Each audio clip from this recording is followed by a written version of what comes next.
Hey, happy Monday. Happy Veterans Day. Thank you to all the men and women who have served in our United States Armed Forces. I am grateful to you for the freedom that I have. Unfortunately, I was never able to serve given I'm a diabetic. I want to thank everyone who came out to celebrate my mom's life and my family. It was really emotional and really fun.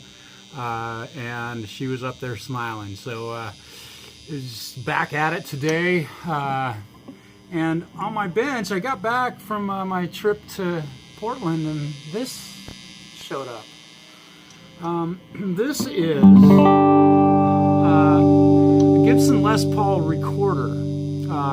Very interesting guitar and very heavy. My goodness, this thing I'm guessing is in the 11-pound range. It is super heavy. The gentleman who owns this, his name is Michael. He is 78 years old, and he's still playing this thing every day. He has several guitars. I have two of them here in my shop right now that I'm very honored and happy to be able to repair for him. So a few of the things that we're going to do, truss rod adjustment on this. We're going to clean it up. I'm going to let you take a look. There's a little bit of dust and dirt around, and the chrome's a little, you know, gummed up. The dude plays it and gets it dirty, and my job is to clean it up. The neck definitely has way too much relief at this point. So we'll adjust that truss rod. Really looking forward to getting this one down on the bench. Really beautiful guitar, and it's fun to play one with flat wound strings. They're very heavy gauge. This is a 12 and this is a 50.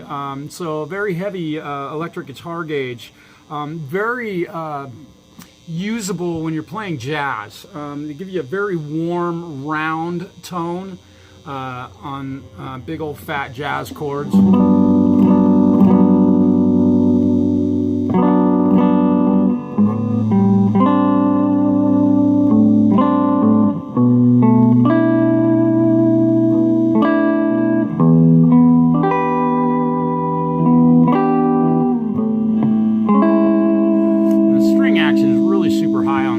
Difficult to play. The plan is today to get this thing back to him playing as if it were mine, and that's what he asked for. I was able to speak with him on the phone for several minutes this morning. Very, very cool guy, like a really cool dude. I didn't get to meet him when he dropped the guitar off, so I'm really looking forward to meeting him, and he'll be in to pick up his instruments, both of them, this Friday. So I got to get them done. I'll be back doing some work on this guitar. I hope you enjoy. Well, welcome back. The Les Paul recording guitar with the Bigsby. We're going to put flat wound strings on this, and I'm currently checking the neck relief on this instrument. Make sure we have a little bit of relief at this point. Oh yeah, there is extremely excessive, double required neck relief on this guitar, which is going to require some adjustment to the truss rod. So I will do that. First thing I'm going to do is pull the strings off, and with flat wound strings, I typically do not cut them off the guitar. They're fairly expensive guitar strings, and you can boil these and preserve them. You know, with flat wound strings, they're not common. They're hard to find in some cases, if you're especially small town music stores. However, we keep them in stock for this reason. The gentleman brought in his own strings. We're going to do these today on this instrument, and I will unwind them, remove them from the guitar, place them back in the kit so that he can boil them when he gets them home, and he'll have an extra set of strings in case he breaks one on this bad boy.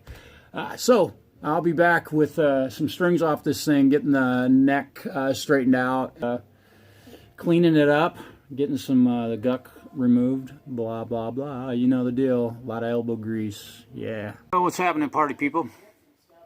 Y'all having fun? Okay, so I'm putting strings on this thing, and, you know, I realize that watching a dude put strings on a guitar is pretty boring, but you can learn something. I've only put strings on, I don't know, a guitar maybe, God, how many times would I guess I've put strings on the guitar? Thousands, literally, which is way more than most of you, I guarantee it. Anyhow, this is a Bigsby, and It has this beautiful roller, which helps with the tuning and the tuning stability and intonation of the instrument. It's really great. Some of them don't have this roller bar here. They just come straight off of the roller here, which is where the pitch is bent. And the string rolls and it becomes flat or sharp depending on the direction you move that. This is a very tricky little thing to do, and if you own a Bigsby, I'll show you how I do it. I'm going to do one while you're listening and watching. I've never used these strings before. Kind of cool. They're really nice flat wound strings. They're Jazz Swing flat wound Thomas Stick Infeld Vienna. I'm guessing made in Austria. Vienna, Austria. Yeah, I would guess. Okay, so here's what I do. I take the end that has the ball end, I push that through here and pick up on it. Now you can imagine I'm not going to have room to stick my fingers down there, so I have these beautiful pliers. If you work on guitars, this is probably one of the best tools you could ever buy. So get a hold of that thing, pull it through in the correct route. Now, I grab a hold of this and bend the string right near. See how I have that bent? Then I fish this bad boy with some slack through, and still it's not terribly simple because the string always wants to turn the wrong direction that it should. It never goes, it's like, and that happens. They often pop off of there. They make a tool that does this for you. I just never bought it because I don't want to give Stu back a whole bunch of money for a hair clip, which is ultimately what it is. And there's that. And then, of course, you're not going to really be able to... Oh, and look at that. If you let any slack happen on that string, that happens. It comes undone again. So you got to start over. This is why I love Bigsby's. Tuning stability on these is really tragic, and they're not easy to put strings on, but and there it goes again. Pops off of there. Yeah, maybe I would save this guy some money if I bought one of the $90 tools from Stu Mack that does nothing more than a banana clip, ultimately, for a lady's hair. I'm keeping tension on that. Alright, keeping tension on it. Alright, I think I have successfully gotten this thing. 2 wraps around the machine head and through the hole. That's what she said. There we go. How are you doing, guys? Doing good. Alright, and then we wind this bad boy tight.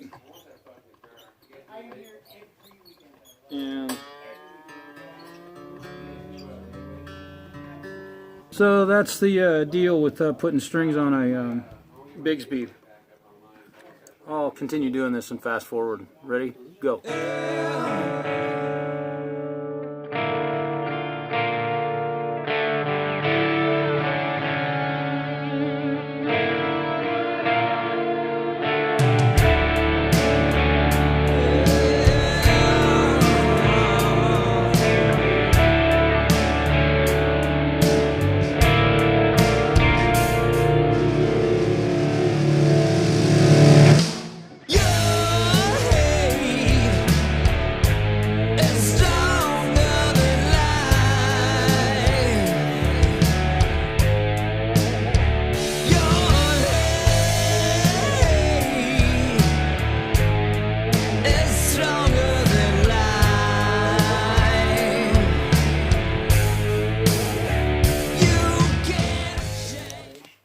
So time for neck relief. Yeah, neck relief. The string action, first fret's awesome. Neck relief, here we go.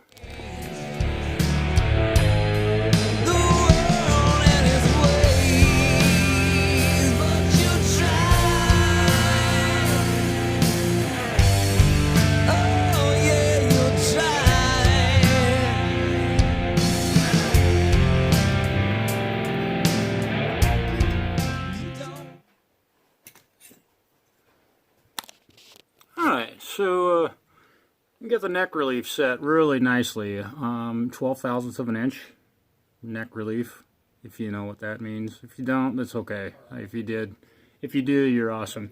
All right, and I'm not going to tell you what that means. All right, so string action at the 12th fret on a Gibson should be 5/64, and this is perfect on the low E string. On the high E string should be 3/64, and this is perfect. So at this point, I'm going to do a real quick check of the intonation on this instrument using my snark tuner, Peterson, and I will likely use this, but I'm just going to do it real quick with the guitar laying on its back. I know, you can swear at me now. Those of you who know why you shouldn't do this, you can swear at me now.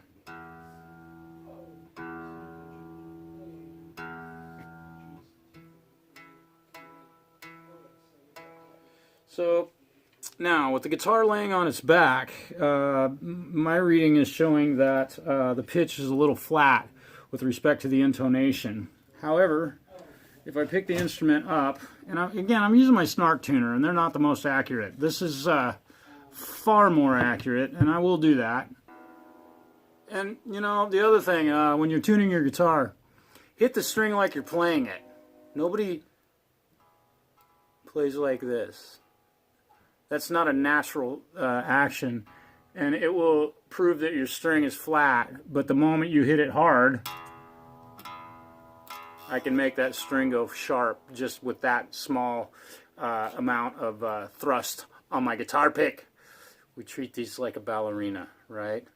Aggressive, flipping, jumping, dancing on her toes, and then the most majestic floating movements. That's your guitar pick. Think of it like a ballerina. Okay. And that low E string is ever so slightly flat. So we will sharpen that up a little bit. Here we go. Let's see what that did.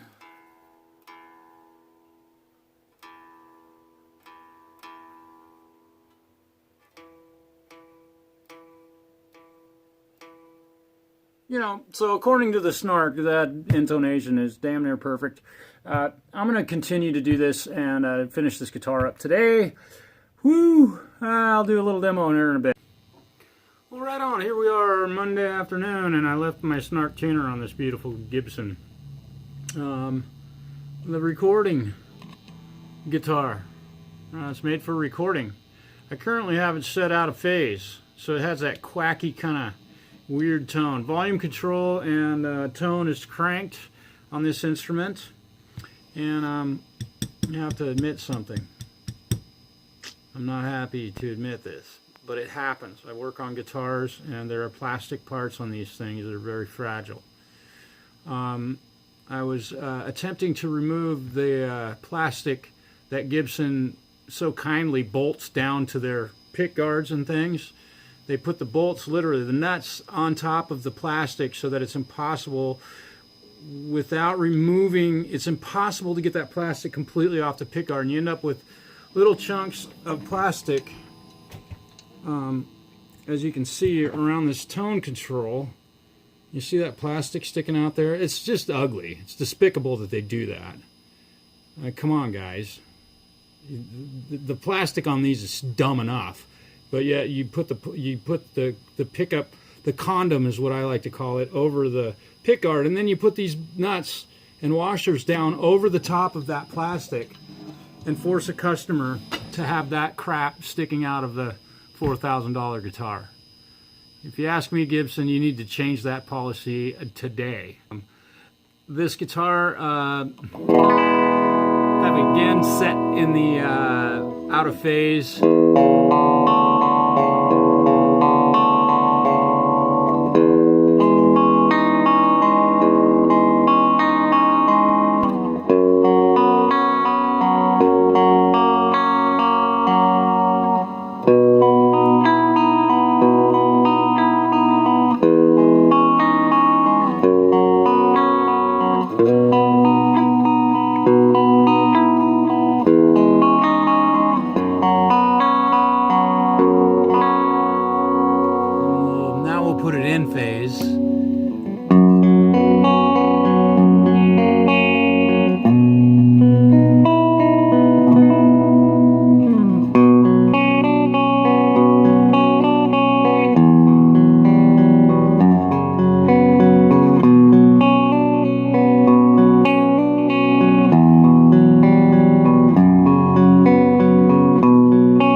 single coil like a P90 type sound, and a humbucker, and that is the bridge position pickup. We'll go to the neck in a humbucker.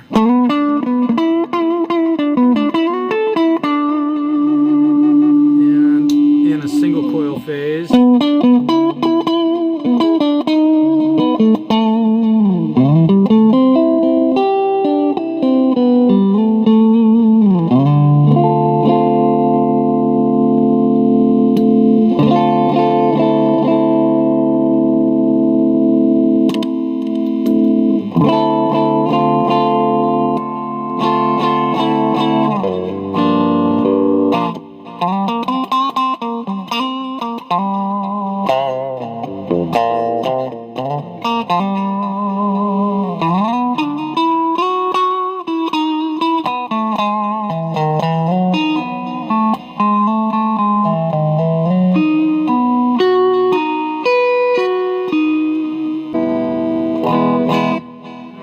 So, again, I just put flat wound strings on this. These take a while to stretch out. I did a complete intonation setup on this. Did the neck relief, 12 thousandths. String action, again, on this guitar was absolutely perfect from the owner. I didn't have to change a thing on that. I wouldn't change a thing on that. It's exactly right. Good job, Gibson, on that. But again, please stop putting your nuts and bolts on top of the condoms that you put over the pickguard covers. This is a really bad idea. Not to mention that in order to get that knob off of there, I had to break it. And if a customer of mine had to break a knob to get it off of an item that I built because I put it on so tight, but I had to take the knob off to get the condom plastic off of there, I would say I would change that business practice. So catch a clue, guys. I hope that this reaches somebody at Gibson and they see this. And, you know, you may not think it's a big deal, but I broke a knob on one of Gibson's guitars to try and help a customer. And I don't feel real good about that, but it happens. Again, it's a piece of plastic, and it's very fragile plastic. These things are not very sturdy. They got these big wings that stick out, and the plastic there is just super thin. Very easy to break. And I did use a knob puller to try and remove it, and the knob puller is actually what broke it. I did not put a screwdriver under the knob. That is not something I do, nor should I ever have to do that, but once in a while we all know it happens. So there you go. The Gibson recording Les Paul. Oh man, I see some of the most amazing instruments, and I'm really grateful to my clients for bringing these guitars in, and I get to experience them and get to play them and see them. It's really cool for me. I hope you all have a wonderful, wonderful Monday. I know my day's been great. I have students showing up for guitar lessons tonight, so that's what I'm off to do. Peace, y'all.